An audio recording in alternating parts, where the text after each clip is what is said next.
Hello and welcome to the Grand Cinema Hotel, a podcast hosted by three friends who love cinema. I'm Nathan and I'm joined by my two co-hosts, Gus and Alvaro. Tonight you'll be staying in room 140, Get Out, the film debut by one of the newest masters of horror, Jordan Peele. So go ahead, get comfortable and throw on that do not disturb sign as we get out with Get Out. So look, I go do my research. Apparently, a whole bunch of brothers been missing in this suburb. But it's cool. Bro, how you not scared of this, man? Couldn't see no brother around here. Chris was just telling me how he felt much more comfortable with my being here. Get out. Sorry, man. Get out! Yo!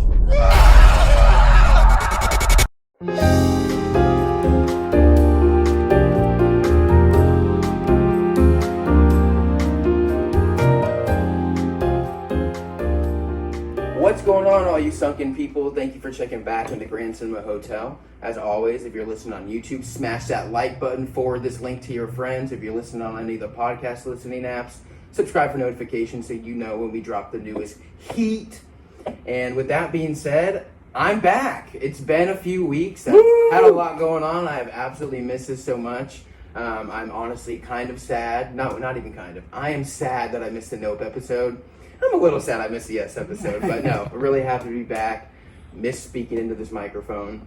And yeah, I'm ready to crush this shit with you guys. It's good to be back. Yeah, man, you're back in the chair, in the captain's seat. I had to sit over there the other day. That's weird. Why would you do that? I don't know. It was just a weird dynamic. I had to sit over there. I don't know. On the floor, bro. Yeah. It feels really good to have you back. We definitely missed you. I felt like I really missed you during the Us episode. I know you would have had some interesting things to say. I did have some flame to throw at that shit, so you know. But yeah, man, I'm just really glad you're back. It doesn't feel right when it's just the two of us. Although I think we gave a really good show in the Nope one. Yeah, you guys crushed it. I just think that it's like, come on, this is a 3-man show. You guys did miss some very integral, but I was kidding. Our biggest hater is actually our co-host. Yeah. Oh, now from an outsider's perspective, huh? This show fucking sucks. Oh, I carry this show.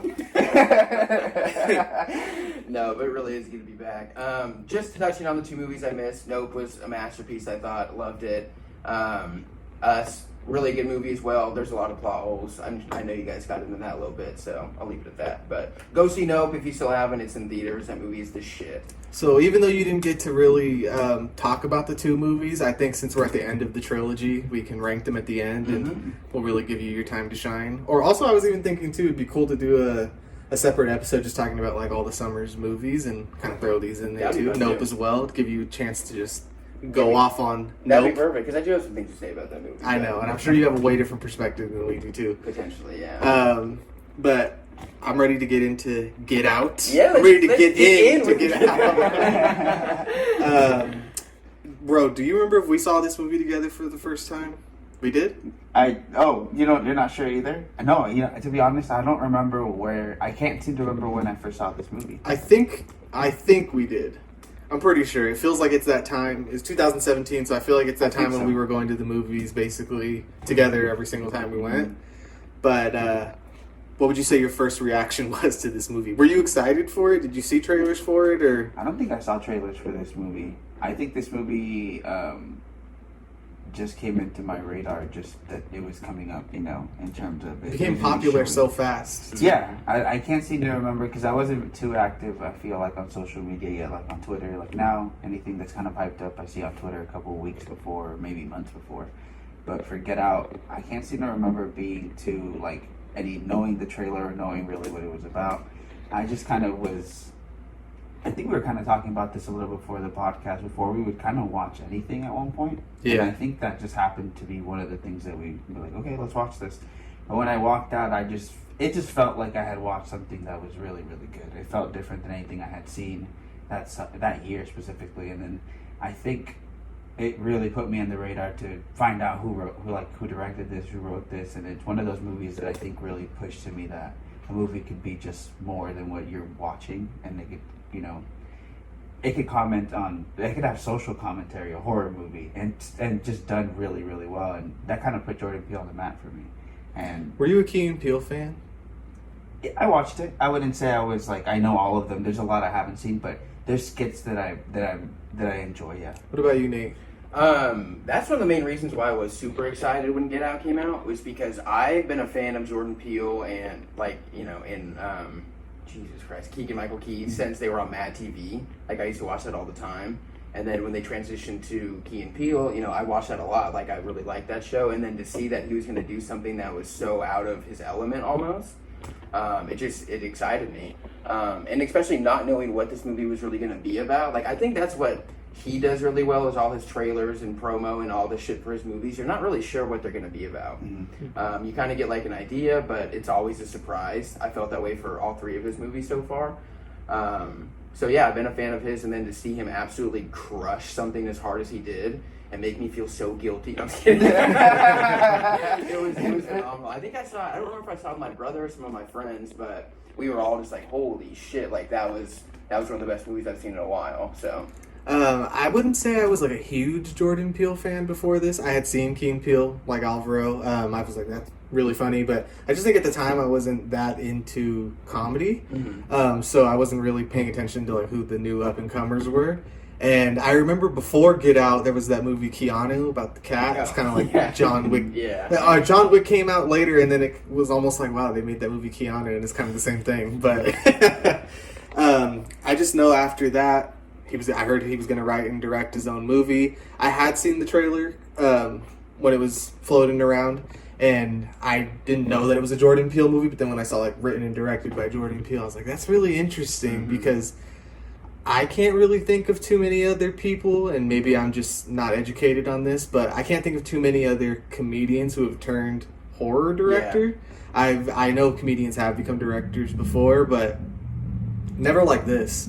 And I just remember thinking, like, that's such an interesting shift in your career, because I kind of thought after Key and Peele, like, he'll probably just make, like, whatever comedy movies, like in the Will Ferrell type of vein, right? But this kind of just caught me so off guard. So I was interested even just off that aspect. And then the trailer, I mean, if you had seen the trailer at the time, I remember thinking, like, what the fuck am I, what is this, you know? Is it supposed to be funny? Is it a scary movie? Like, I didn't really know what was going on, and then that first viewing just being completely blown away, especially when you get into that reveal later on. Just like, what the hell? How did somebody think of this? I remember thinking, like, this is one of the most original things I've ever seen. For real. And yeah, I mean, I actually haven't seen it too many times. I think this is only my 3rd time watching it. And I think what happens for me is when a movie's that good, I want to keep it that fresh memory in my head, so I don't want to watch it again for a very long time, because every time I do watch it, I want it to be like the first time again. I feel that. So this was my 3rd time watching it, and I loved it even more than I did the first time.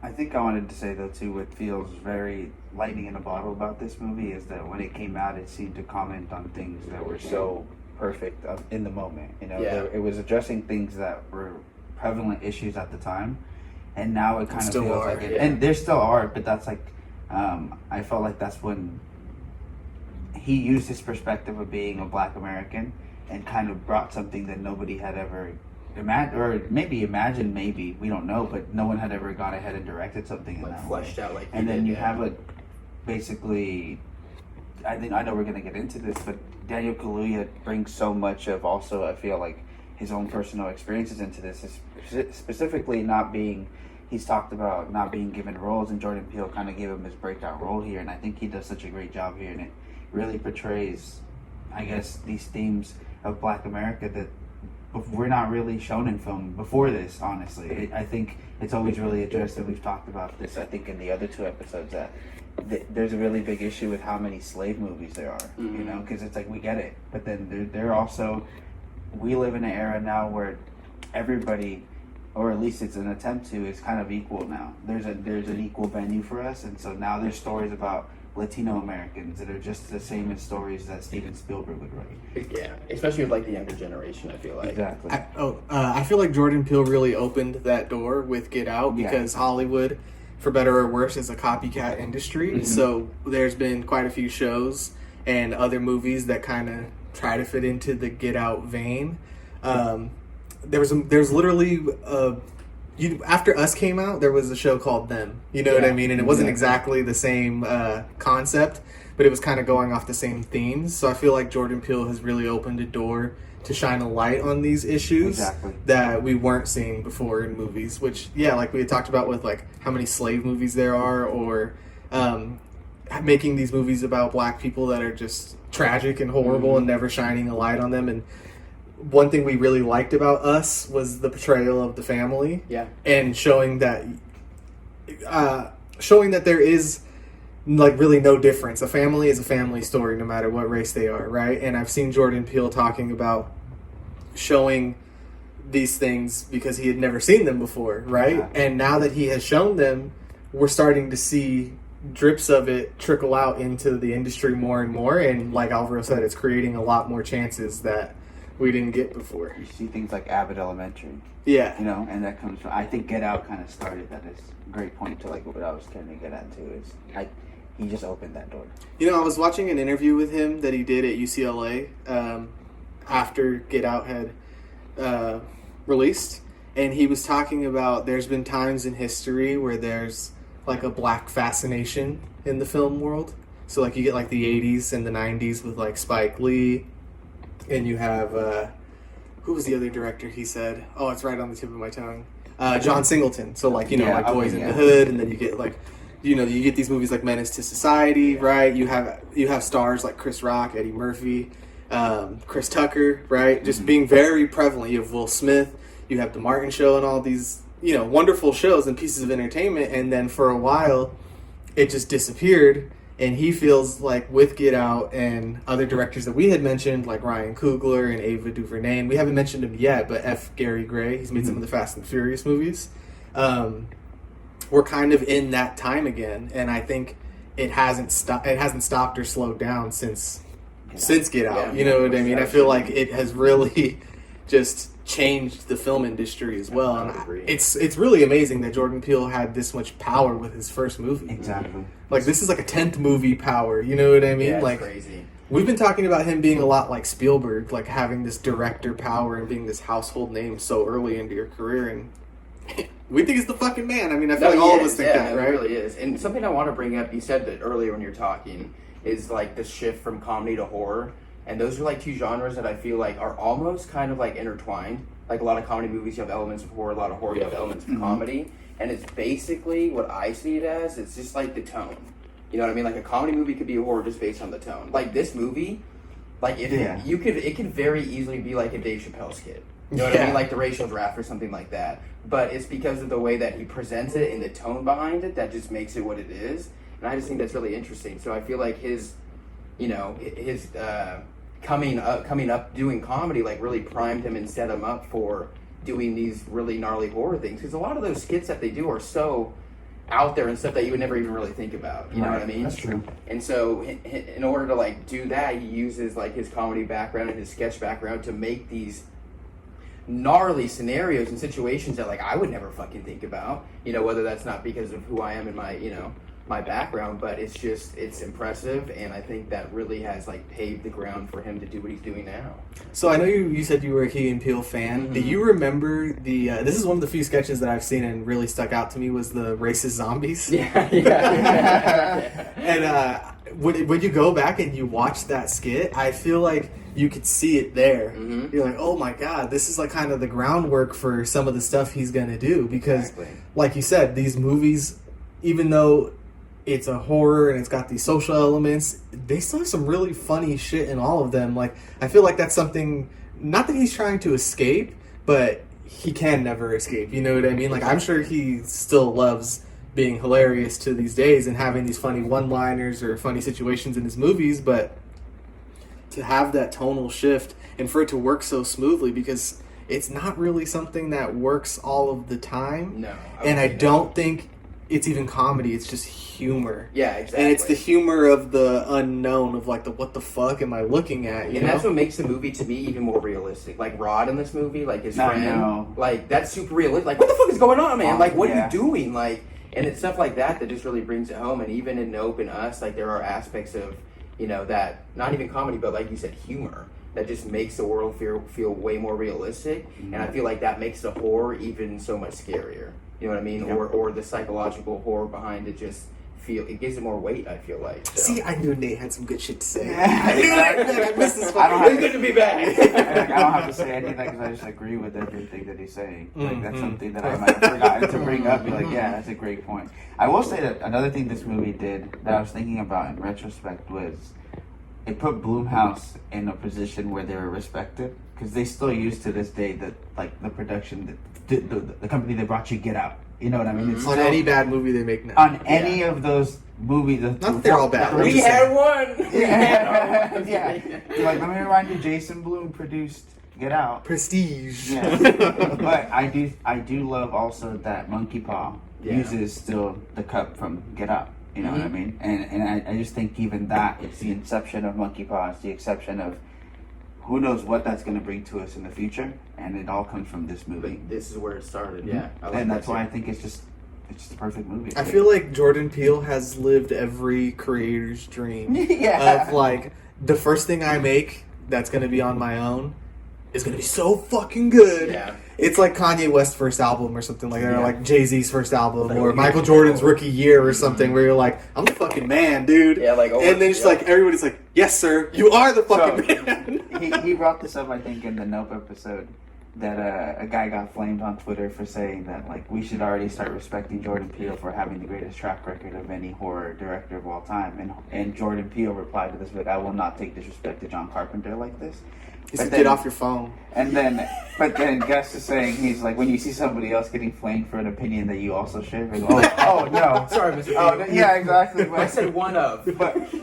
But I do think, in all honesty with that, because I know we love John Carpenter too. John Carpenter did not start like this either. No. Like where his first film was, I mean, it's Dark Star. Dark You know, Star is nothing. It's compared good. to It's okay. It's Yeah. good. You know, but it's not this. It's not for us to be. We'll talk about it more towards the end, but for it to be still one of the best, or if not the best of the three, and that's like for a lot of people, their first film is like their entry to getting a lot better, right? But it's like the fact that this film was such like lightning in a bottle, everything that it did, it's just amazing that your first film is like A that. nationwide success. And something that I thought was interesting is like I've watched a lot of his interviews, like not even recently, but just because I've been a fan of Jordan Peele and I like the way that he speaks. I think he's pretty intelligent, honestly. But I was watching it after Get Out came out, and they were interviewing him. They were talking about like how the fuck did you switch from comedy to horror? How are you so successful in this? And he basically said, I thought it was really funny. He's like, you know what? He's like, I honestly just kind of stopped smoking weed and started taking things seriously. And I was like, damn, bro, the shade has been thrown. But I honestly just thought that was funny. It's like, you know, he's like, I just sat down and took my ideas and like, you know, really, you know, fleshed them out. So I thought that was interesting. I do love his interviews as well. I feel like what you said about him being intelligent is like so obvious to the movies Yeah. he makes, but also intelligent in being a film lover. Like it's so obvious that this guy loves movies and Yeah, watches he a does. shit ton of movies. And inspiration is not something I want to talk about yet. I want to save that for later, but we have talked about that Jordan Peele's movies, although they're extremely original, you can see the love for other things. And much like Quentin Tarantino or Wes Anderson or somebody like that, it's just that love that they have for filmmaking that it's just so different when you can tell that someone really loves Yeah. their stuff. And I think another reason his interviews are so great is because he is so open about his movies. You know, I love watching PTA talk and listening to him, but he's not as open about anything as Jordan Peele would be. You know, it's like, oh, or someone like David Lynch be like, no, I will not answer Yeah, what he's this like, movie is about. yeah. You know, like, I like that, it's almost like Professor Jordan Peele, you know what I mean? Like, let me tell you how I did this, let me show you how I did this, because I think it's cool that he loves his own movies, too. He doesn't act like, oh, I don't watch them, or I don't really want to talk No, about it's them. like, this is awesome. Like, I made this. Like, I love this. It's got to be that film fan dream of, like, I was a fan Yeah. for so long, and now I'm the fucking guy. Like, And you it's just talk- amazing. yeah, and you're talking about how, like, you can see, you know, where he got a lot of his ideas from, not because of what his movies are about, but because how he directs them and, you know, some choices he makes. Like, you can't ignore your inspiration, you know, and I like that his is a lot more subtle than some other directors, you know, maybe like Tarantino. But yeah, it's incredible, honestly. I think it's time to talk about the cast. Yeah, because dude. Yeah, this is one of the best acting Wow, performances. dude. So many phenomenal performances. With our main character, Daniel Kaluuya, fantastic At performance. this point, he's goated, man. Oscar nominated. Yeah. Watching this movie, it made me think. I'm like, I think this guy's probably the best working actor. I think he's in my top 3, and I would say my top 3 are Adam Driver, Daniel Kaluuya, and I want to say Pats, but I've just been loving what Andrew Garfield has been doing the past couple years, and I think he's a little underrated now. Spider-Man. Well, yeah. He was in this little movie called No Way Home. I don't know if you guys... Wait, was that what it was called? Yeah. Anyways. But, the one with the Spider-Man. I think it'd probably be tied between Pattinson and Andrew Garfield. But I really like Andrew Garfield. But Daniel Kaluuya is easily one of the best actors. And I did wanted to bring this up, so I'll tie it in here. We've talked about the Oscars before a lot, right? And sometimes they get it completely wrong, right? But this is one of those times where they got it so right, and this is what they're good for, is taking a movie like Get Out, a director like Jordan Peele, an actor like Daniel Kaluuya, and elevating it to the masses, making it international, you know what I mean? It's a worldwide thing. It becomes so much bigger than the little $4.5 million movie that it is. Mm-hmm. And I do think that Oscar success for Jordan Peele and Daniel Kaluuya is one of the reasons why they have so much power right now in Hollywood. And it's well deserved. This is like, yes, you guys got it right. Everything about this is right. Like the one time. So, I want to talk about the cast. I want to talk about Daniel Kaluuya, but I had to tie that in before we kept going. What did you think about his performance the first time you saw it? Did you know much about him? I didn't know. Had you seen that Black Mirror episode? I have seen the Black Mirror episode. That's the only thing that I knew him from. And I was just honestly so surprised. Like, I mean, because, he's the one that's taking you through the story. Like, you're writing through his perspective, basically. And I just, I don't know, just to see his transformation from, like, cordial and, like, trying to be accepting to just him, like, devolving into who the fuck are you? You know what I mean? Like, he did an incredible job, I thought. I love him in this movie. Yeah, his push meter throughout the movie. Exactly. You know what I mean? Yeah, like, you can see it becoming red. It starts off green. He's completely cool, calm, collected. He understands the situation he's in. He's like, this is going to be awkward. I'm going to be the only black person there, probably the only person of color there. I already know how this goes. I mean, if you are a minority or a person of color, you know exactly how this goes. You're like, oh, this is probably going to be weird. But I'm going to power through, and hopefully they're nice. So to see this type of character and then the performance that Daniel Kaluuya gives, so fucking good. Doesn't this movie feel kind of obvious in retrospect? Like, why had they never made a movie like this before? Yeah, almost, yeah. But I just think it goes back to that. The black experience wasn't being broadcasted to a movie, a cinema. And between the community, I'm sure this has been something. Like you talked about, like, person of color. Everybody in a person of color who's been in this situation has felt this awkwardness. But how about we elevate it to there is something wrong? Yeah. There's a reason why you should be feeling like this. One of the things I had heard Jordan Peele say was that it's not that he's saying that this is realistic. Like, obviously, this is highly dramatized and genre filmmaking. Please be fake. But that it is that, that fear of, like, what if I had this idea and, like you said, Nate, completely flesh it out to the craziest scenario I could think of. And one of the ways he described it was like the friend who smokes too much weed and they start saying this crazy shit, but then you're like, 1 out of 5 times they say something that's true. That's actually right, yeah. Yeah. And he's like, what if this was that 1 out of 5 times, right? Yeah. And I think that brings us to our character, Rod, his best friend, Lil Rel. What a great Lil Rel gives a wonderful performance in this movie. It's so fucking funny. And I do think that he is also kind of a point of view character, but it's through the audience's eyes. Mm-hmm. Exactly. Any horror fan or anybody who watches a shit ton of movies will know that you'll yell at the screen, you'll talk to your friend, like how many times have me and Alvaro been sitting there and be like, why would you go in there? Why would you do that? Right? And that is that's what we get from Lil Rel in this movie. And I was reading, when I was doing research about this, that's why Jordan Peele called this movie Get Out. It's because he said it's in reference to how black people watch horror movies and they're like yelling at the screen like, get out! And so he decided to name the whole movie that. And something else about Lil Rel was what I thought was really impressive is pretty much 100% of his lines were ad-libbed. No way, really? Yeah. I did not know that. I didn't either. I hadn't heard that in any interviews or anything. I saw it on IMDb trivia, so who knows how true. Oh. But for right Fake now, news, Nate. but it does feel like Yeah, I was gonna say it does feel that way because that's the only reason Daniel Kaluuya's character stands out to me too. Because I had never seen him in anything before this, so this is like every time I still see him in Nope or anything else. We talked about widows, right? Yeah, and Judas and the Black Messiah. I always see him as the guy from Get Out, you know, and it's not usually when you're labeled with something, it's something like I'm in better things than that.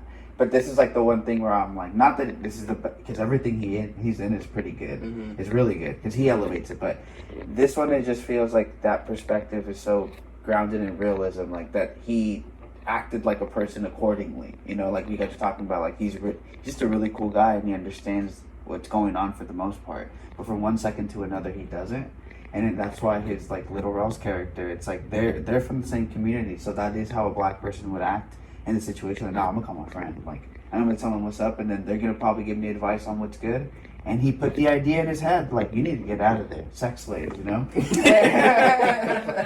And see, and then that's where the comedy element comes, because that's what you would expect. That's the realism that you would expect, not that you would expect this crazy thing that's actually going on with the coagula, right? Yeah, Hell, the coagula. And I think that's why these characters are so just. They still are part of. We talked about how Us might be his best cast, but this, like, it's just the fact that him specifically, Daniel Kaluuya carries so much of this movie, in that it's almost like he's carrying the black point of view from this one character, which is such a heavy weight to carry, but he just does it so well. Yeah, I mean, he's just that good of an actor. Exactly. I think what's really tragic about his character is that he's suspicious of this before they even leave the house. And then for it to be true is just so, like, it's so sad. Yeah. I just, watching it this third time, and just how, I was telling Ro before the pod that what I love about this movie is that although it is so complicated and layered, its script is very, like, it's economical. You know what I mean? Like, there's nothing wasted there. Everything is set up and pay off and set up and pay off, and everything that's there in the beginning that Daniel Kaluuya questions, the fact that it ends up being true and it's not, there's a twist, but it's also, it's almost even worse. It's even worse than you were expecting. You know what I mean? So, like, I just think his character is so tragic, and the things in his past with his mother, and obviously this situation that he's going through, and the vulnerability that you start to see on Daniel Kaluuya's face, the longer he goes on. It's like he's on the verge of breaking down or going psychotic at any second. Mm-hmm. And, I mean, we obviously all know why. I mean, I think spoilers at this point is probably fine when he's 5 years old. Everybody's seen this movie if they want to see it. Yeah. Right? Not, there's probably something wrong with you. Racist? But, you know, our big twist, our big reveal of what's going on. Like you said, the sunken people, the sunken place. And that also being part of what Jordan Peele called, like, the silenced minority. You know what I mean? Like, a lot of times feeling like you're just talking to nobody or shouting at a wall when you're talking about your experiences. And I do think Daniel Kaluuya just did a great job just kind of bouncing off of what you said. I can't even believe we get such a strong performance out of what could be, like, an awful movie. You know what I mean? Like, this is so close to being a bad movie if it was in someone else's hands. Exactly. You know what I mean? It can very easily just be like a B movie. Another Blumhouse movie. Yeah, exactly.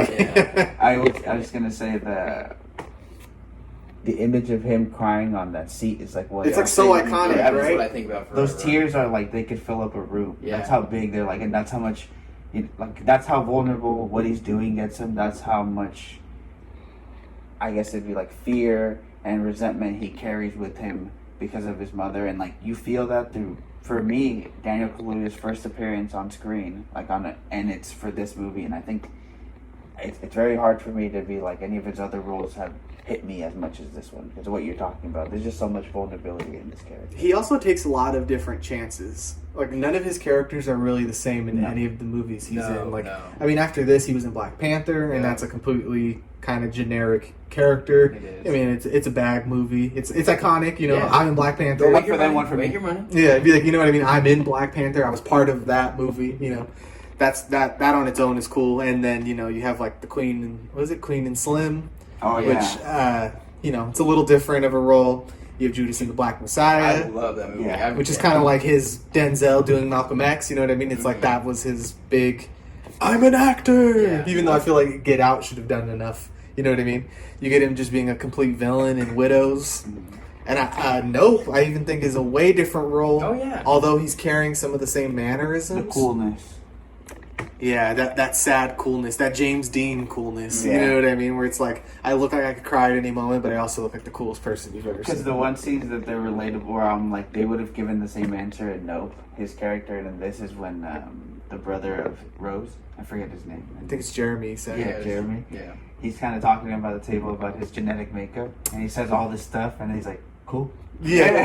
And then Nope, that's like the one-liners he gives to everything. Just like, And what's up? Nope. in those moments, you can see how much he's holding in. And by saying only cool, it's like, It's I know, not cool. I know, it is very much not not cool. cool. and when you brought that up right now, about he's like, with your build and your genetic makeup, all I could think of was Django, the science of phrenology. Like, oh no! Like, I've heard that Shut the before. fuck That's up. some 1800s talk, bro. Yeah. You're like, Yeah, like I know you're trying to compliment me, but this is not. That's not what it's God, landing that down seems as. so uncomfortable. he does so much by being reserved. You know, like he could lose his shit throughout the whole movie, but he also knows if he loses his shit, he's going to be perceived a certain way. Exactly. You know, it's just tough all around for this I mean, character. it's very realistic and almost relatable because I know everybody's been in a situation where they just want to like freak out or cry, but you have to be like, I'm good. Like, it's fine. You know what I mean? But you can see it on somebody's face like, no, it's not okay. So he does a really good job with that. I think we should get into the family. Yeah. The Armitages. I even know. Armitage. We'll start with the girlfriend, Rose. She's our, like, I would say main antagonist. I mean, she really carries this story because without her and her family, we wouldn't have this movie. What a predator, dude. She sells it too. You know the what? first time we watched it, she sells it. You know what I was thinking, though, on this third watch? You don't know shit about her. You really, really don't. You know what I mean? Like, she's okay. She's kind of a generic, boring girlfriend character in the first 15 minutes of the movie. Yeah. You know, she's got to play her little woke role, you know, as I'm dating a black guy, I'm a white girl. Oh, my family doesn't care. Yeah. You know what I mean? It'll be fine. Oh, we'll see. Something about that I was reading that Jordan Peele said is he liked the way that she portrayed the character because she felt like somebody you would have a crush on at summer camp. And so you saying that I'm built different, but that- okay, go off. No, like you don't know who they are, but like, oh yeah, I like this person, but you don't really know who the fuck they are. You know what I mean? That makes sense. Yeah, it really didn't hit me though until this third watch. I'm like, you don't know nothing about her except the fact that she's kind of trying to ease the tension of like, well, my family's not racist, or you know, I know what you think, but trust me, it's not like And I that. feel like if you're saying that, then it's like, well, then they probably are. If you have to like come out here and say that, then like maybe there is an underlying. I mean, you don't really know shit about her until the third act, right? And that's where Cheerios. it all starts coming through. I got a funny thing about that later. We'll get to that. But, you know, I think her family really carries the weight here. I don't feel like her performance is all that great until we get the big twist. But she felt a little generic to me. Yeah, she You know, was. because I'm like, it's not even like she gives these complex lies about her past or her family or anything. She really is just kind of, She avoids everything. yes, very avoiding. Or avoiding. Or she just An goes with the avoider. flow with him. She's an avoider. Yeah, she kind of tries to go in the flow with them. Oh, you want to leave? Okay, we'll leave. Yeah. Wink. Yeah, exactly. Yeah. Or, you know, our first tip-off is their confrontation with the cop, right? Where you think that, oh, okay, you know, she's playing her social justice warrior role here. Why do you want to ID him? Blah, blah, blah. And it's like, that's such a nice sell, right? It is. Yeah. Because you think like, oh, that's cool. She said it for her boyfriend. She did the right thing. She called out something that was Bullshit, yeah. that was And wrong. he falls for it. Yeah, exactly. So that's hot. More tragedy. More tragedy. Just wait.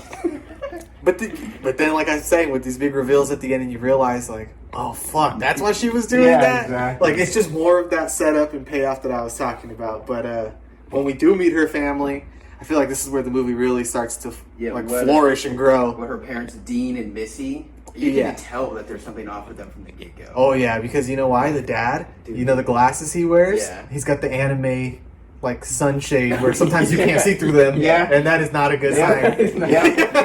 That's like, yeah, when they draw him and it's just a reflection hitting. You can't see the Yeah, eyes. I know exactly. what And you're like, talking about. I feel like, yeah, like when you meet them, like right at first, like that's when you get the intro to like, dude, this is weird, this is uncomfortable. Like the dad trying to relate to him with all of his, what is it, like African, antiques and stuff like that. I would have voted for Obama a third time. Yeah, like it's just like, okay, like that best stuff, president of my lifetime. people that aren't racist and shit like that don't fucking say that. Like the people that are like, oh well, my best friend's sister is black, and it's like, why do you even need to say that? Like it's based off who you are and how you talk to people.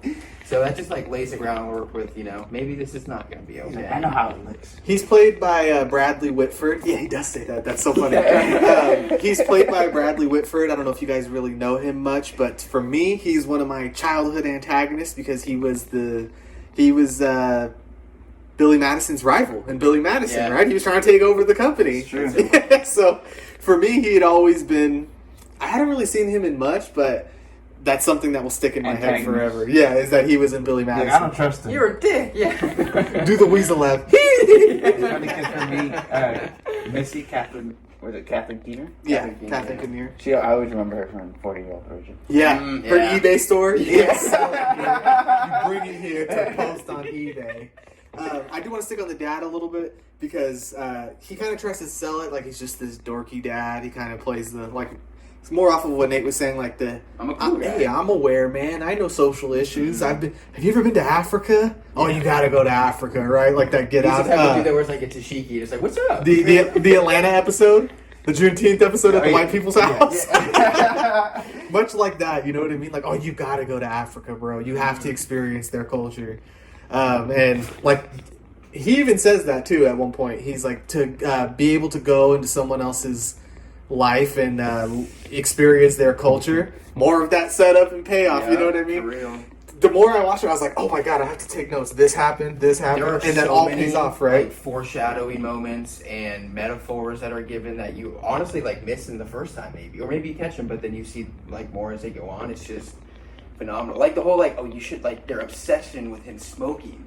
Like, why is that such a big deal? Like, oh, because you don't want to fuck up his body. Yeah, like, it's just stuff that's laid out there that when the payoff comes, you're just like, oh my god. For this one, this third viewing for me, it finally hit what the connection with the deer even too. Like for the longest time, I was like, I get kind of what it's saying, but I don't understand it. And Yeah, you know how nature is, it doesn't care. Yeah, I was like, wait, what? And like, but then now this time watching, I was like, oh, there's actually there's various ways you can connect the deer, and like it's just an overlaying theme there. And Not trying to put you on the spot, but can you name them? Because that's not something I had thought about because, before. for example, like he talks about the story of his mom dying on the side of the road, Yeah. right? Because nobody knew they were looking for her, and like he heard the fawn crying, and they just left it there.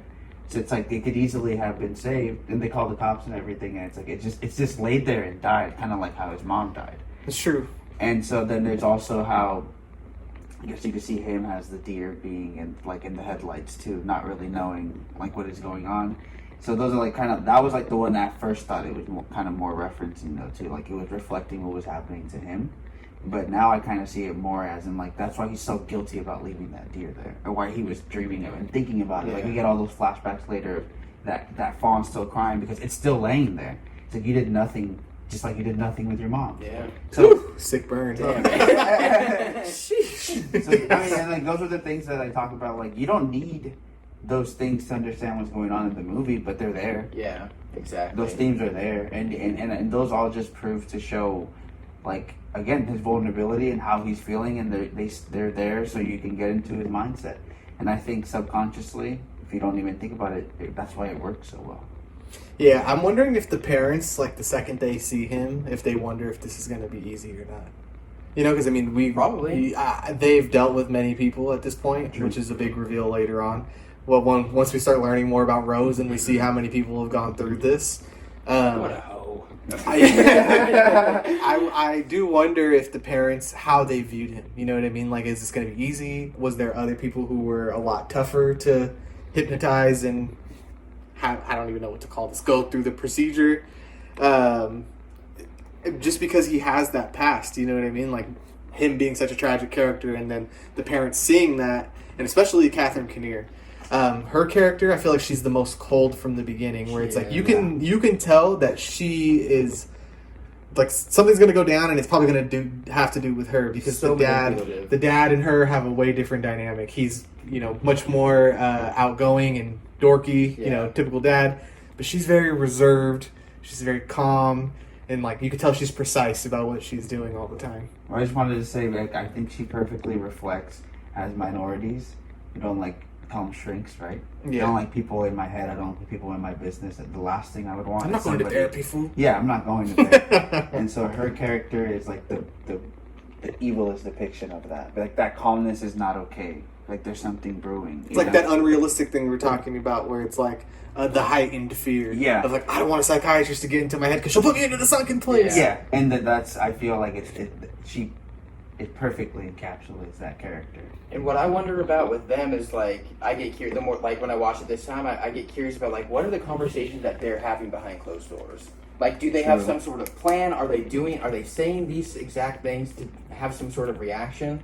Or are they really just like going with the flow and just seeing what, you know what I mean? Do you know what I'm trying to say? Yeah. Yeah. And it just makes me curious, like, what are the dad and the mom saying behind closed doors? Like, do they have some sort of plan? Is it more just like free flowing and they just kind of like wait It for things to feels fall into free place? flowing. It does, but look at them. You know what I mean? Like they're calculated people. So it just makes me, think about Because that. like it also made me think about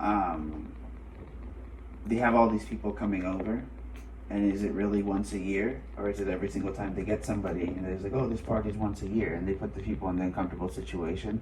Because at the end, it's crazy how the first time you see it, it's just kind of like he's meeting all these people, but then you see it as it's a fucking auction sale, and then it just kind of goes back into like that brewing that.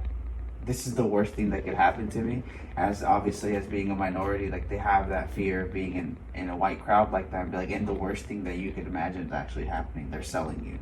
Yeah. And I think I forgot why I got into that, but it's like that I completely forgot why I started talking about that. You're what good. you said. But no, I like what you're talking about that because like that really is like they're like betting them. Like they're like you. I like to golf. Oh, the Do you like to golf? calculatedness. That's what it It's was also talking because about. like you would think that these conversations that they're having at first, like they're just these like these white people are out of place. They're just saying these things that like people say, like not knowing. They're just trying to like you almost like it's white people. I you love know that what you brought up the golfing one because he's like, and I know Tiger. Yeah, Best yeah, I've yeah. ever seen. But like those little conversations, like they're meant to come off as like racism almost, but in reality, they're trying to figure out what he does and if they can use him. You know what I mean? Like that one lady's talking about sex, the one guy's talking about golfing, and then you have Stephen Root's character who finally's like, "No, you're what I want because of your eyes." You know what I mean? And it's just like so uncomfortable. And something else that I really like about that scene, about that party scene, is at the very beginning of it, Georgina and Walter, right? Yeah. The groundskeepers, air quotes, they're the ones that are greeting all the people. And they're giving them these super long hugs and communicating with those people. And you think like, okay, but why would, the groundskeeper and the housemaid be greeting all these people and acting like it's because they're, you know what I mean? Because it's successful their procedures. fucking party. Yeah. Like it's their party, it's their family. And it's just like, damn, like you don't think about that the first time, but upon like third and fourth time watching, I'm seeing it like, oh, there it is. You know what I mean? Like all these little things laid out by Jordan Peele. It's all there for you. It is, and that's just like these little things. And I'm sure I'll watch it again. I'll be like, there's something else, And it's impressive. It really is. So fucking good. When you can just rewatch a movie over and over again and keep pulling new things out, that's how you like. That's a fucking good movie. And he's not even trying to hide it. That's the thing. It's 'Cause just so obvious. It's like so like natural almost that you're just like not thinking about it, and then it's like, oh wait a minute, what the fuck? Like it's just Go ahead, it's Ray. crazy. No, I was just gonna say, which kind of segues into like two other characters which I think are worth bringing up besides Georgina and Walter is Lakeith Stanfield's character, and also the brother, which is you kind of talked about him, Jeremy, right? But how the movie begins with them, honestly, and like in the first viewing, you can't possibly make that connection up until you see. You just see a guy get kidnapped. And up until you see Lakeith Stanfield's character in the future, and it's like, well, I saw something sketchy going down in the beginning, so I know it's not him. But then Gus even said, like, if you notice, it's Jeremy's same car in the beginning that takes Lakeith Stanfield's character. And so then it's like, okay, again, we basically caught them doing this to somebody whenever it was last week or whatever. We don't know the timeline, but those are things that once you watch the second or third time, you can make those connections, because then you're like, oh, when Daniel Kaluuya's character gets into Jeremy's car, you can make the connection. Like, that's the same car. And there's the whole helmet thing, which it's weird because like I see a lot of images a lot of time of like Daniel Kaluuya is wearing that helmet, but it doesn't happen in the movie. So I wonder if it's Really? like some, yeah, like some. Is that what he wears when he kidnapped Daniel, or when he kidnapped Lakeith Stanfield? I thought he was wearing just like a mask or something. Or what is No, it? Do you it's even know like- what it's the like a It's helmet like a is? lacrosse helmet, I think, or something. Yeah, it? it's like a big helmet. I noticed it. Yeah, because he picks it up in the car. He's like, "What the fuck?" Yeah. Before he takes off. Exactly, and then I missed it again this time, but like, I swear I've seen pictures of Daniel Kaluuya's like just stills of Daniel Kaluuya's character wearing that mask, and I don't know Maybe if it's just a some- promotional still, though. Yeah, Or like a exactly. cool behind the scenes shot. Yeah, that's what I. Speaking of the brother, he's played by Caleb Landry Jones, and if you've seen him in anything else, you would know that this is like a perfect role for him. He basically does this all the time. I think the last movie you saw him in was that movie, was it Nitram or whatever? Oh yeah, Yeah, anyway, there you go, right? So he's not really going too far off of his comfort zone to make movies like this. I think it's kind of cool, though. You know, you need the guy to be creepy and weird. You get him. He He got you. Him and Jesse Plemons need to play brothers at some point. Yep. I feel like he is. You know, okay. The thing about the car, when he gets to the house for the first time, you don't see him come by car. He's already in he's the already house. there, yeah. You know, he catches him in the backyard or whatever. Very aggressive. I feel like we've all come across people like this. He's You're a like, douche, oh dude. god, someone's either younger brother or older brother. We're not talking about your brother, Nate. If he's hearing this, we're not talking about you. We're not talking about your brother either, Alvaro. Just some clarification. But, you know, you've gone to someone's house before where they have a brother, sister, and you're just like, oh, fuck. It's exhausting. Yeah, I mean, especially if this is like someone you're dating or whatever, I can't imagine how much that would suck to be like, dude, I hate seeing their brother or their sister or whatever. And he is a very obvious character as well the more you watch it. The stuff he's saying, oh, your build, your genetic makeup, have you Yeah. ever done this? Oh, do you think about UFC fighting, you know?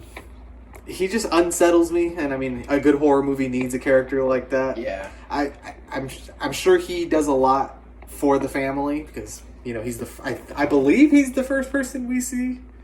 You know, it's his car and everything, right? But I don't know if that was Lakeith Stanfield was his catch or he was sent to retrieve him. Like, oh, I'm setting him up. He's going to be there. I need you to go, you know, choke him out and bring him. Maybe. Or was it like, did he make friends with Lakeith Stanfield and then set him up? You know, like it just leaves me so many. I have more questions about this family than we do answers, really. Even though we learn too much information we learn a lot about about them. them. The thing about Jeremy, his character, is like he feels the most like open about what's going on. Almost like he's not trying to hide it. He's as much licking as his the other chops the people. whole movie. Yeah, dude. he's like sitting there twiddling his fingers like a fucking evil, you know, an evil guy. But and then you can see like the reaction of the mom and the dad to him. Sometimes it's like, yo, like kick it the fuck back kind of thing. Like you're out of pocket right now, and it's an interesting dynamic. Because at first you take it as like, no, he's just, you know, he's a douchey older brother, when in reality, like, you know, he's, I don't know, he's something else. He's my favorite type of film character to hate. And even before he's being super obvious, that dinner scene where he's talking about like, and we drank the liquor, and I made out with the hottest girl. Shut the fuck up! I hate movie characters like that, you know what I mean? So, you know, he's a character I love to hate in this movie. For real. Um, So many hateable characters in this movie, but he stands out. Shout out Walter and Georgina. I don't have their names on me right now, but those two actors give tragic performances. You know what I mean? Like it's so sad to watch, and then to get the reveal that they're probably some of the first transplants. Yeah. Is that what we're gonna call them? Coagulists? Yeah, something like that. But so Walter's played by Marcus Henderson, Georgina's played by Betty Gabriel. So phenomenal. I do kind of want to get into some of the themes and the inspirations and things like that. I want to start with the inspirations because now that we brought up Walter and Georgina, I think that they are, if you've ever seen The Stepford Wives, the original one or the one with Nicole Kidman, Jordan Peele says that's a huge inspiration for him with this movie, and I feel like they encapsulate that perfectly. Another one he said was Rosemary's Baby, which is very obvious now looking back on it, because if you've seen Rosemary's Baby, you're like, this is almost the exact same thing. What I thought of as a movie that's also been remade is Guess Who's Coming to Dinner. Then it was called Guess Who. The first one's got Sidney Poitier and the other one's got Ashton Kutcher. So which one do you think is better? Although Bernie Mac is in the second one and pretty good in that. The Sidney Poitier one I seen in film class. But doesn't that feel like a very relevant movie to this one? Like you could play them as a double feature? Yeah, very Yeah. much. Another one I saw was The Shining. Of course. Of course. Always. You can't make a great horror movie if you're not referencing The Shining at least a little bit. Invasion of the Body Snatchers, dude. Like, straight up. Yes, that is another one. That is the name you had thought about calling The Body Snatchers. Snatchers. Right? It was Yeah, Body exactly. Snatchers. Yeah. Yeah, man. I just feel like the more I watch this too, and the more I've seen these other movies, it's just nice to see how you can kind of take this idea, mash it with this other idea. What if I made Rosemary's Baby? That's also kind of Guess Who's Coming to Dinner, which is also kind of Invasion of the Body Snatchers. I mean, that's like when you and your friends are talking about making a movie, you'd be like, yeah, I'd make it like this and like this. And Jordan Peele does it so fucking good. He does it, exactly. And then to just add in these themes and ideas that I think we should start talking about. We talked about in the Us episode that he calls it thoughtful popcorn. You know, he wants to make these really fun movies that are also not hitting you over the head, but just giving you these ideas of this is how the other side thinks, you know? Like, this is the perspective you've never seen before, like Alvaro was saying earlier. And, yeah, I mean, what did you think about, like, the discourse going around this movie about these themes and ideas? Do you remember how heated of a topic this movie was? I remember there being a lot of like disagreements with this movie, and it's just something that honestly kind of sits unaware. Red flag. Yeah, red like, flag. Why did you not like it? Yeah, that's what I'm like. You know, I don't know. There's really not a whole lot to not like about this movie, unless like you're a fucking racist. I guess. Like, I don't know. Like I don't know. It seems productive, but it's kind. It is if it's not. You know what I mean? But it's like. So I think what's interesting about this movie is I guess I would be like a far right person or believer.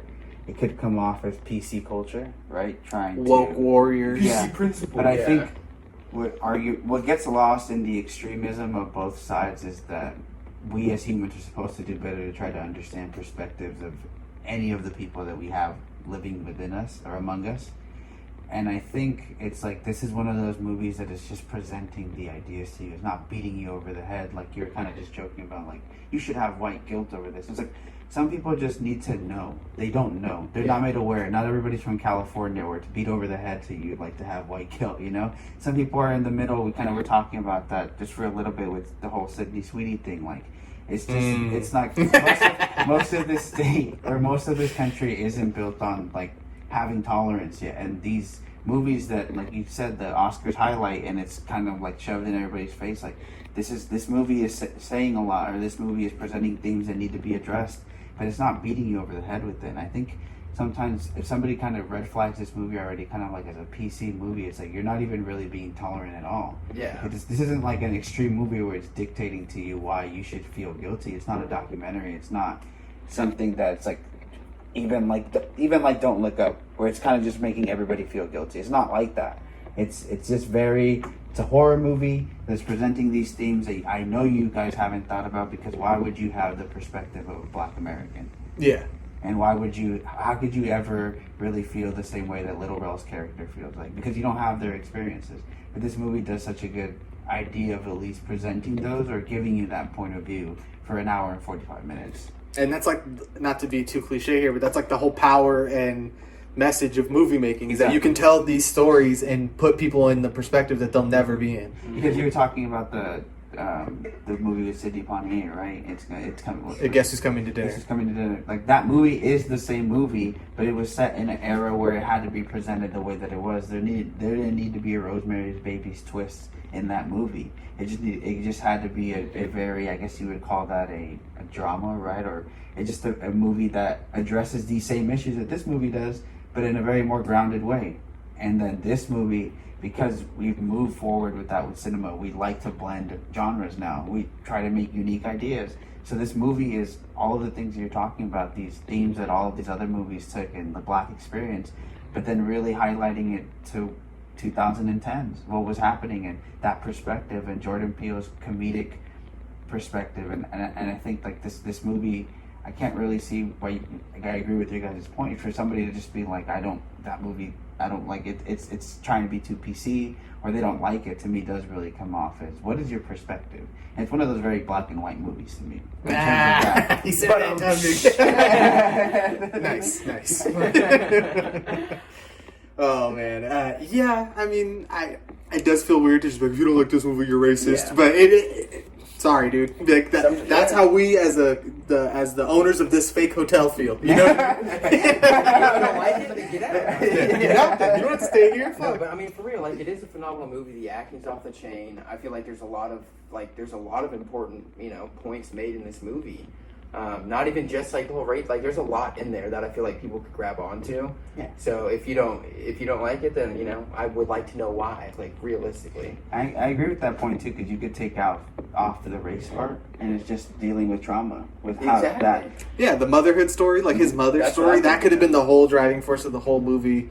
And I mean, if this movie was made by a white director and say it was about a white main character, like it could be that. There's you trauma, know what I mean? there's trust, and there's a lot of themes going around, and and it's It's not much just- like Martin Scorsese said about Hereditary. You take out the horror, and you still have this wonderful family drama that's like heart wrenching, and just this amazing film that just so happens to have all these supernatural elements to it. And I was hearing in that Jordan Peele UCLA talk that he's like, I like drama obviously, but I'm much more a fan of genre and using humor and things like that. And he's like, why does it have to be so serious? So I'm taking this really serious idea, but I'm also making it so wild and outlandish that you can't help but see how funny this is as well.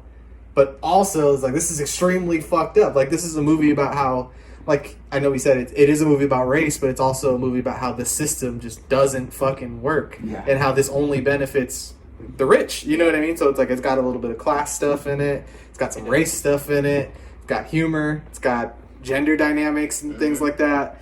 Also, this movie was written while Obama was the president, so a big misconception about it was that Donald Trump got elected into office, and Jordan Peele was like, I'm going to make a movie about 2016 and 2017 or whatever. That's not true. He said that it was written during the Obama times because, as a society, we were living in a post-racial timeline, allegedly, where racism doesn't exist because a black man is the president. Yeah. And that's something I've heard before in person, so I know that that's a real idea that people believe. If anything, it went into hiding. You know what I mean? And it fucking festered rather than it did not go away. Because that's what I Come think. on now. That's like a perfect point that you brought up. Is I think that there's a character that's, when they're trying to figure him out, kind of asks like, black is in fashion now. Yes, and that's like kind of what Jordan Peele said about black fascination in filmmaking. Right now, it is in fashion, and I mean, hopefully it stays that way. But Jordan Peele is already well aware that this could just be a phase. And I think when this movie was built, there was you could see the evil list of white people, maybe, right? Like what is shown in this movie being like, our next step is to try to turn black, because this is where the world is moving forward.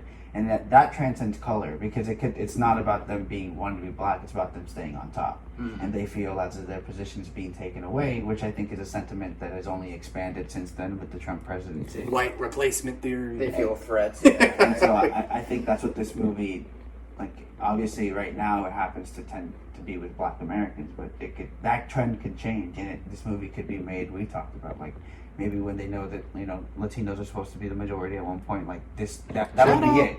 That would be it too. But this movie isn't necessarily just, let me tell you about the black experience, even though it has so much and opens so much for that. So, what do you guys think? And I'm probably tread carefully on this topic about the one Japanese guy. Oh yeah. So interesting, that's right? also not an illusion. That is kind of an homage to Rosemary's Baby, because in our climax of Rosemary's Baby, we also see one Japanese man. And I don't know exactly what Roman Polanski was trying to say, because I don't be listening to what Roman Polanski was saying about nothing. But Jordan Peele said in his movie, it kind of reflects, there's this idea of the model minority. Yeah. Right? And I'm not even going to get into what that means, because I don't want that to be taken out of context. That's what I think. But we all have heard this story before. Yeah. But also that he wants it to be like seen that this has become an international issue as well. Mm-hmm. That this is the view of a black American, but this could be happening to black people all over the entire world, which sadly this isn't just an American issue. This is just, we have the spotlight on this shit. Yeah. America's the best at this. America is the only country that I guess actively tries to act like we're trying to make all our citizens equal, right? Yeah. And so all the other countries kind of don't lie about it.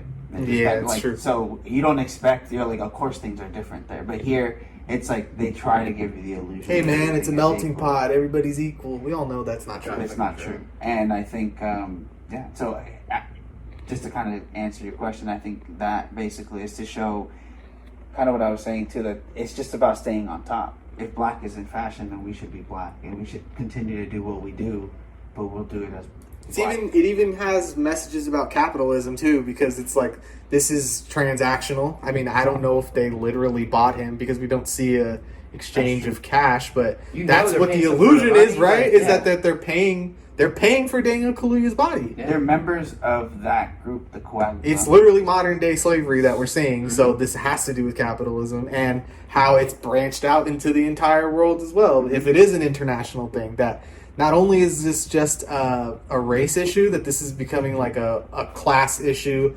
and a money thing, really. I think I did want to bring up, because you said the themes of him talking about like the sunken places where you kind of go when you feel silenced. And it's because sometimes I think it's not like this as much anymore, but even 15 years ago, like if you wanted to really,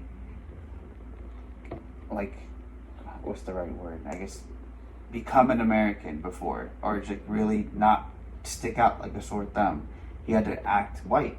And I think as a minority, like that was the truth for a long, long time. You had to bury who you were, really. And I think that's not where we are anymore. It's like changing your name. Way. Yeah, exactly. Like I don't want to go by my real name. You can call me Jeff. It's like me sometimes. You know, like when I go even as simple as people don't know how to say my name, I just say Al. You know, and it's like that's Americanizing it. You know, and it's like that's the lowest extent of it, though. But before people took their whole, it's like me making a whole business as my name is Al. So people feel more comfortable with you having a quote unquote American name. And I think that this movie is kind of like, it kind of talks about that too. Like the sunken place, you talked about kind of putting that person in the back of you. And like there's situations where those black Americans in the past were like, this situation is fucked up. And that voice that's really them was telling them that.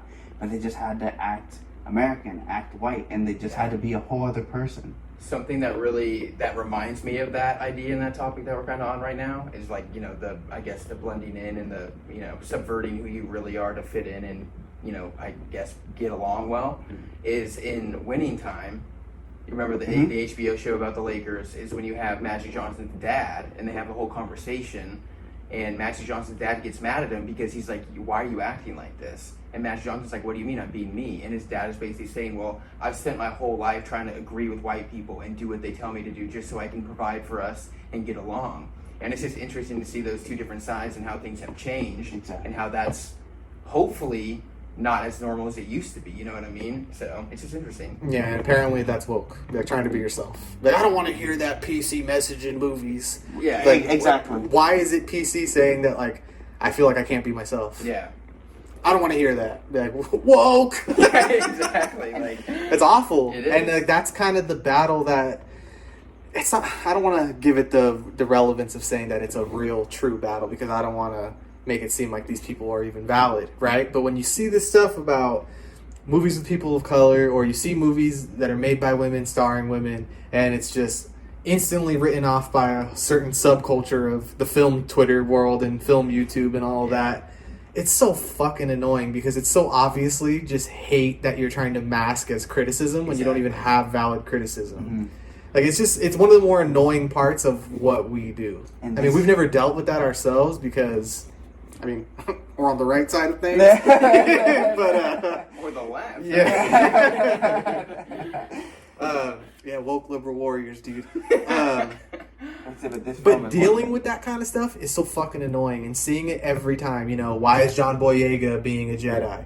You know what I mean? Yeah. Why are they making She-Hulk? Why are they making the MCU-ification? You know what I mean? Like, I'm just so sick of seeing all that shit, dude. Because honestly, as a minority who has not seen that much representation in my lifetime, I've had to just, kind of like what Oliver was saying with like the blending in, I've had to take these stories that are not about me, not about people that I relate with, and try to just like, feeling like an outsider in the thing you love the most, you know what I mean? Like, that'd be cool if they made a movie about us one day, right? Or that'd be cool if Apocalypto wasn't the only movie. You know what I mean? Like made by Mel Gibson. Seriously? Yeah. Or like Prey. Prey was the latest example of this because it starred a woman, because it was about a Native American. It was, it's just got all this hate and vitriol. You know what I mean? That is not deserving. Have you seen Prey yet? Yeah, I fucking love it. It was sick. Yeah. Okay. Yeah. Oh, yeah. Let's go. Predator's back, man. Yeah. The main reason I had said we should do an episode talking about all the movies of the summer is so I could talk about Top Gun and Prey. Prey is really good. I keep like hovering over. I'm like, oh, No. You need to see You it. need to see I'll it. watch it then. I'll watch it tonight. It's hard. Yeah. You of all people But- need to see All it. right, Nate. all right. I will say that this is a Educate yourself. I'm just kidding. this is a take that I'm the is- problem. Oh, man. This is a take that has been around since the inception of creative stories. I mean, Rey's character from Star Wars got it the most in terms of there's the whole term, right? Something She's a Mary Sue. A Mary Sue. And that's been used before in just writing, like they dismiss stories, be like, she just gets to do it because she's a woman. But it's like, that has always to me been an excuse to not have real criticism over the story. Because if that's really something you believe, what is your examples of her, right? It's like you just throwing that out there. And I think what you're talking about at one point, it's like, these things have to happen this way because we need to have representation. Like, women, if it isn't in this country, I don't know. In some countries, there's more women than there is men. So why wouldn't you make a film with the female protagonist? And it's just interesting to me to always dismiss kind of what you were talking about. Just people just use that to dismiss films or any creative venue in terms of, oh, well, you're just getting this because you're a girl. And Or you're only getting to make this movie because it's about race, because you're criticizing white people, or whatever.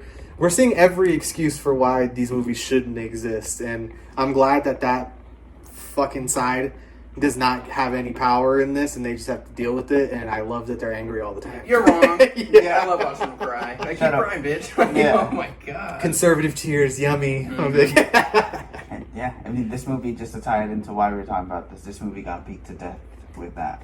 And it's interesting because it just doesn't, those discourse don't last, and people who kind of felt the way we feel about it, that does last. Exactly. and Jordan Peele's on top, baby. And that's what you see. Yep. Like, you see where he's gone from everything, and you see, like, when you see people talking about Get Out now, it's because of how fucking phenomenal it is. Exactly. It's because of how good it is and what he talked about. It's not that other side has died. It's dead. Because they moved on to the next thing to bitch about. Like, it's exhausting and, whatever. And there weren't real criticism, so they don't stand. So I think we've had a nice conversation about this movie, and I would like to bring up, because I wanted to bring this up earlier, and I got so caught up in the conversation. But the score, Michael Abels, Oh, yes. Dude, yeah. phenomenal. These Jordan Peele movies, I feel like they would be lesser without Michael Abels' score. We talked about how Hitchcock had like Bernard Herrmann, Spielberg has had John Williams, and I feel like this Jordan Peele Michael Abels collaboration, the way that the audio and the visual blend together is just, it's so perfect. I You just know what I mean? remember watching this movie for the first time in the theater, and it opening with Redbone by Donald Glover, and it's Right. like kind of like just going through like the suburbs and stuff like that. I was like, oh, here we go, Yes. baby! Like, this is gonna be it, Yeah, and then the way when the score kicks in Yeah. after, woo, so good, so good. But I just wanted to bring that up really quick. Let's talk about the rankings here. I Okay. know you haven't had time on this podcast to discuss your feelings about the other two movies, but I'm going to say Ro go first. Rank these three movies, Jordan Peele's career so far. Okay. I've had a lot of time to think about this because we've had 3 weeks to talk about it. Get Out, Nope, Us. Okay. Solidified. Nate? I honestly, it's really tough for me. I love Nope, and I love Get Out, and I like Us a lot. So Us is gonna be my number 3. I honestly want to put Nope at number 1. I do. But I don't know. They're so different. I know that's the problem. It's because we were talking about it before we got on, started recording, and Nope is a lot of visuals and just a lot of feeling almost, and then Get Out is just so story driven and so important. But fuck, dude, I think Nope. the thing is, Nope is such a spectacle. Yeah. I'm gonna put Get Out number 1, Nope 2, and then I'm gonna go Us 3. So same as Alvaro. Mm-hmm. All right. Well, I'm going to put Nope 1, Get Out 2, and Us 3. And I do think it's because, for me, like Alvaro said, the spectacle, the imagery, the IMAX, which I don't know if that's really fair to say because that's not how I'm going to watch that movie for the majority of my lifetime. But for me, movies is so much about the audio and the visual. Sometimes I will put story second, and I think in this case, the powerful imagery in Nope is maybe one of the greatest things I've ever seen. So that is why it's number one for me, and number two is Get Out, because I do think it's like a very important movie. Like, that shit should be in the National Registry where you can watch it for free one day because like it's historically relevant. Yeah, you know what I mean? Us, I just think it's the most flawed, but somehow I do think it's also the most ambitious. That the idea in it is so damn big. Yeah. And I do know we have talked about Jordan Peele wanting him saying he wants to progress each movie. Like, no, I want to make an even bigger movie than Nope now. Yeah. Nope. I feel good saying Nope number one. Even though I've only seen it one time. Yeah, and like I think a big thing for me is that the theater experience I had with Nope was horrible. Really? I had to tell these kids in front of me to shut up twice. Boomer! And I've never. That's what I know. I know. I saw it with my girlfriend, and we were sitting there, and they were talking and like on the phone throughout all the the previews and trailers and all that bullshit. And I was like, whatever. They talked to Nicole Kidman. Yeah. Fuckers. And then Fuckers. Like, shut up, dude. No love for cinema. But then the movie starts, and they're literally just talking full volume. And like 10 minutes in, they're still talking full volume. And finally, I was like, "Hey, can you please be quiet?" How'd that go? They didn't stop. I had to say it again, and they finally stopped. But I was just like, "Wow! Like I can't believe I'm the person at the movie telling people to shut up." Rose seen me do it a couple times. I was in this, or I guess I like that you brought that up because we talked about in the Nope episode that attendance for Nope was way more than I would have expected, and it seems that he still has that grabbing power in general audiences and critics in terms of putting a lot of people want to see his movies, and that's not something that a lot of directors can say. It is a little concerning that it's already on demand, because that means it's not making the amount of money that other movies have. Like Top Gun, you can only buy it, right? Yeah. You can't rent it yet, and it's still in the theaters, and it's still going pretty fucking strong. Top Gun's hard to, you can't really compare a whole lot to that. Yeah. That movie exploded, That movie fucking rips.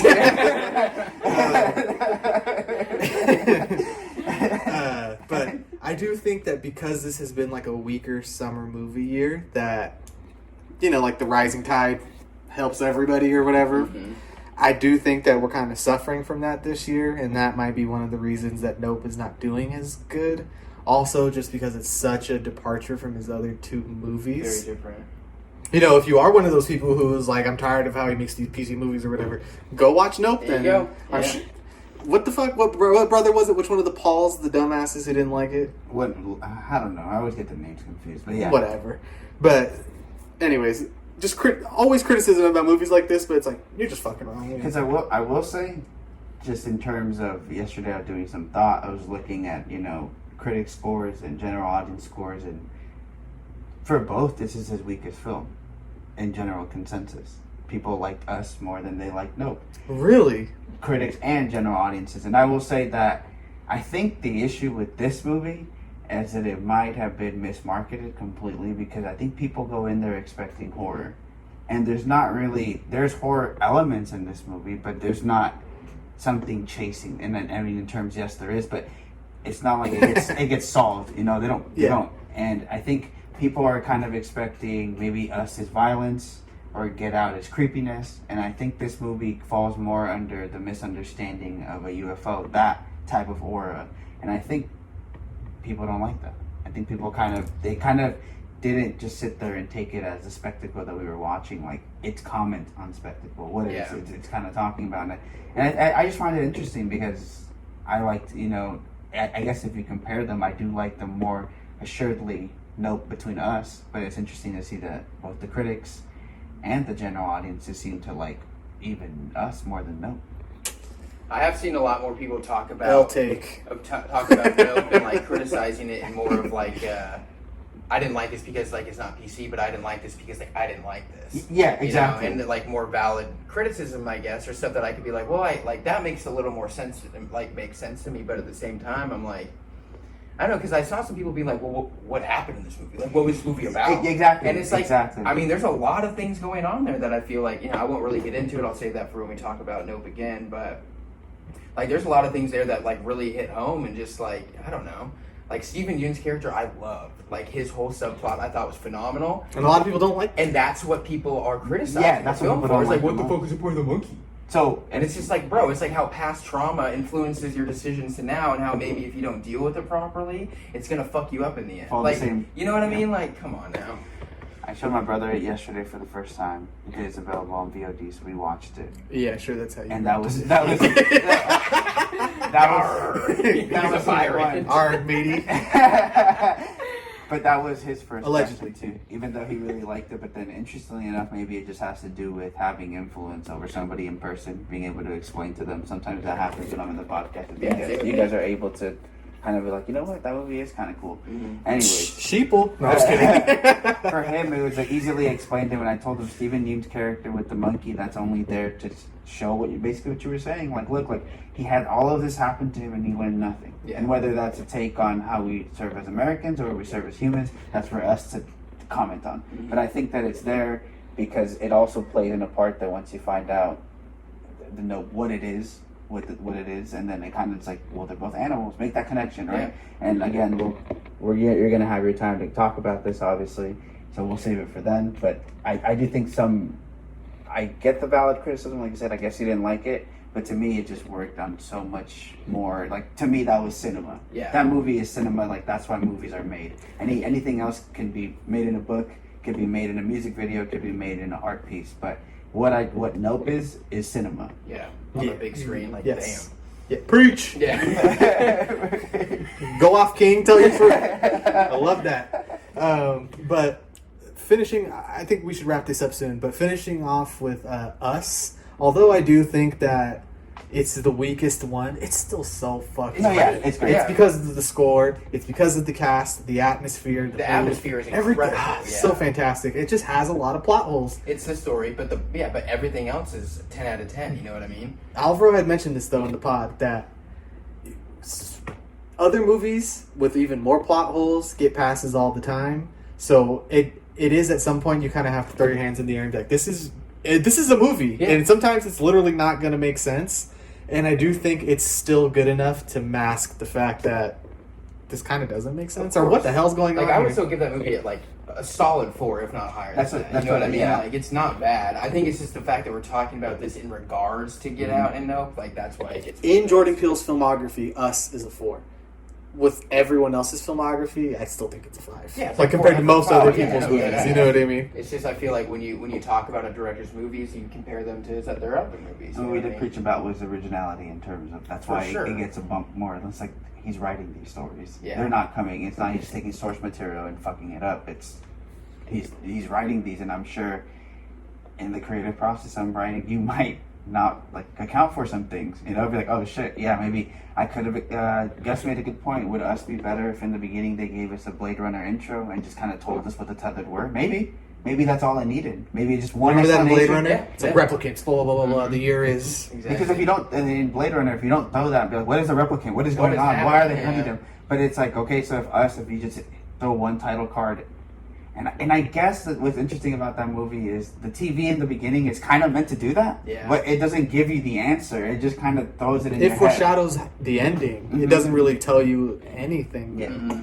So Hands across America, baby. yeah, exactly. Yeah. What if I made a horror movie about hands across America? Yeah.